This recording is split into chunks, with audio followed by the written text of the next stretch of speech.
जी दोस्तों, इंडिया में इस्लाम गालिब आ रहा है। हर बंदा ला इलाहा इल्लल्लाह का विर्द कर रहा है। तो दोस्तों वीडियो को पूरा देखिए और चैनल को अगर सब्सक्राइब नहीं किया तो सब्सक्राइब भी करें, क्योंकि ये बहुत ही अच्छी वीडियोस हैं, तो इसलिए मैं आप लोगों के लिए अपलोड करता हूँ। तो चलते हैं अपने वीडियो की तरफ। अल्लाहु अकबर, अल्लाहु अकबर, ला इलाहा इल्लल्लाह। और ये बिल्कुल साफ होना चाहिए कि उस अल्लाह का कोई बेटा नहीं है, कोई भतीजा, कोई दामाद और कोई नहीं है, एक है अल्लाह।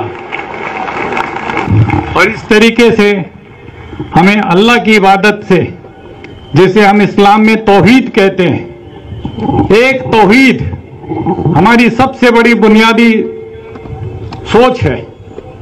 और उसी पर हम सारी दुनिया को खाली भारत के लोगों को, इंडिया के लोगों को नहीं, सारी दुनिया के इंसानों को एक झंडे के नीचे ला सकते हैं, एक तौहीद के झंडे के नीचे ला सकते हैं।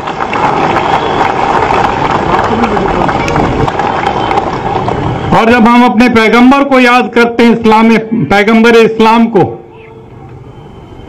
हजरत मोहम्मद साहब सल्लल्लाहु अलैहि वसल्लम, तो हम साफ शब्दों में कहते हैं रहमतुल लिल आलमीन, रहमतुल लिल मुसलमीन नहीं। इसलिए सारी दुनिया और उसके लिए करुणा, उसके लिए दया, उस पैगाम को लेकर के जो लोग सारी दुनिया में, इसलिए इस्लाम खाली मुसलमानों का नहीं है, पूरी इंसानियत का मजहब है। और इस नाते से मुझे आपने अपने बीच में बुलाया, इतनी बड़ी इज्जत दी, मैं बहुत मशकूर हूं आपका और आपके इंतजामात से बड़ा मुतासिर हूं। मुझे बहुत खुशी हो रही है। 1984 में जब इंदिरा गांधी जी की हत्या के बाद सिखों को कत्लो गारत हुई, तो सबसे पहले सिखों को बचाने के लिए मैं कूदा था।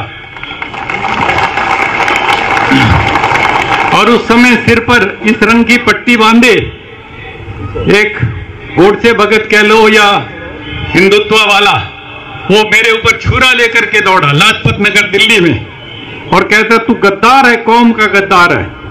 मुझे समझ करके कि मैं हिंदू हूं, मैं सिखों को क्यों बचा रहा हूं, मैंने कहा तुम इंसानियत का कत्ल कर रहे हो, इसलिए मैं तुम्हारे खिलाफ।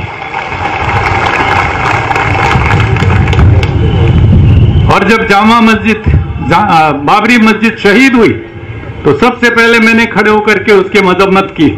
तो मैंने कहा ये बिल्कुल गलत काम हुआ है, हमारे देश के संविधान के स्पिरिट के साथ धोखा हुआ है।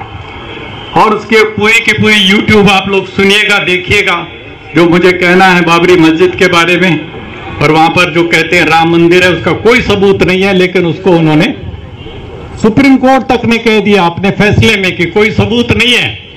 यह भी कह दिया कि 49 में उसके अंदर मूर्ति रखना गैर कानूनी था। यह भी कह दिया कि वहां पर उसको गिराना, बाबरी मस्जिद को, गैर कानूनी था, जुल्म था।